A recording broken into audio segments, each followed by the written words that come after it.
Magandang araw, bagong Pilipinas. Narito ang ilang paalala mula sa pambansang pulisya sa paggunitan ng undas.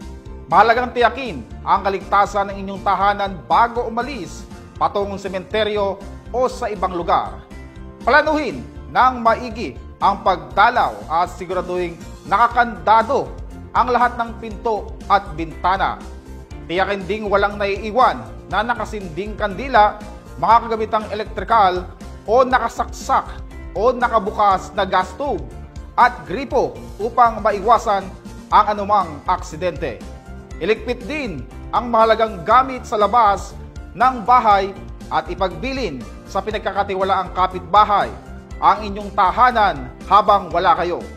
Huwag ding mag-iiwan ng mga notes o mensaheng nagsisilbing walang tao sa bahay upang makaiwas sa mga masamang loob. Mag-ingat at responsable. Ang pag-iingat ay susi upang manatiling ligtas ang ating pamilya at tahanan.